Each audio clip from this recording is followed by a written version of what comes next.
This is The Rumor Report with Angela Yee on The Breakfast Club. So Kanye just did an interview with the New York Times where he talks a lot about different things, including his album Ye. He did confirm that Drake wrote the hook on Yikes. He also said that Drake had also recorded written a first verse on Yikes, but it didn't make the final version of the song. He said that Kim Kardashian had Tony Robbins stage an intervention with him.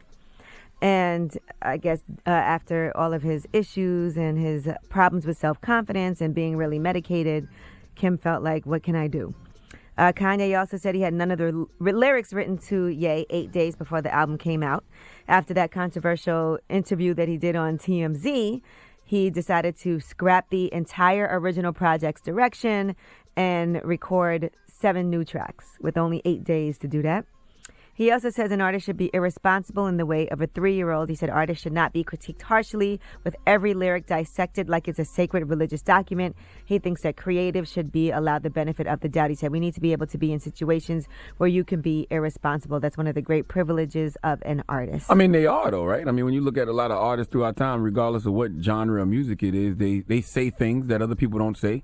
They push the envelope, and they don't get criticism for it too much. All right, Kanye also said that Drake is the #1 rapper right now, which is interesting. And he also stands by his slavery comments that he made on TMZ. He said, I said the idea of sitting in something for 400 years sounds like a choice to me. I never said it's a choice. I never said slavery itself, like being shackled in chains, was a choice. That's why I went from slave to 400 years to mental prison to this and that. If you look at the clip, you see the way my mind works. What I would say is actually it's literally like I feel like I'm in court having to justify a robbery that I didn't actually commit, where I'm having to somehow reframe something that I never said. Well, who's the guy that wrote that article? John what? John Caramanica. He's white, right? Yes. He called me acidic in that interview. I hit him yesterday and asked him what that meant because I don't like when Caucasians use words that aren't used in people's everyday vernacular to describe me. What did he say it meant? And he said it means pointed and caustic and not pat, and I push people, and that's a good thing. He said if I took it as an insult, I shouldn't. He meant it affectionately.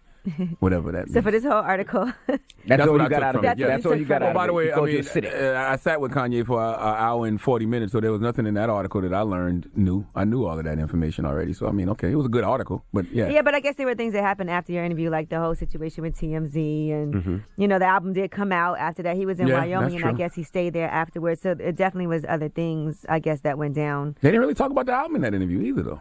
Well, he said that he scrapped the whole entire original that he had. But I knew that because I heard the album already. I heard the original album. Right, but I believe this might be the first time he's done a sit-down interview talking about that. So I don't know. Got you.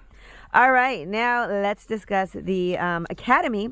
It looks like they have invited a record number of 928 people to join the ranks of the Academy of Motion Pictures, Arts, and Sciences. They are trying to boost diversity. So 49% of those invites were sent to women, 38% were people of color.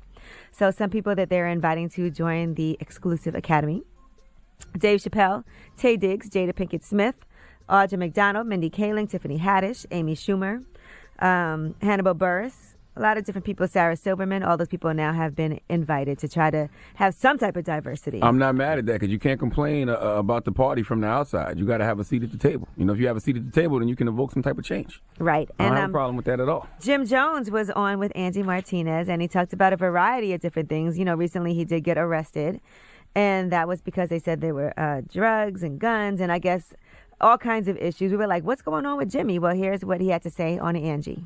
I've been advised by my lawyer, I can't talk about the case. Whatever's been reported is what you can say, but I can't reply about this case as yet. But what I can say is that one of the things that concerned me the most was I wanted to get home before my son woke up so that I could speak to him before he's seen it anywhere else. But my thing is I hope everybody have the same energy after my lawyer gets everything situated and put into effect.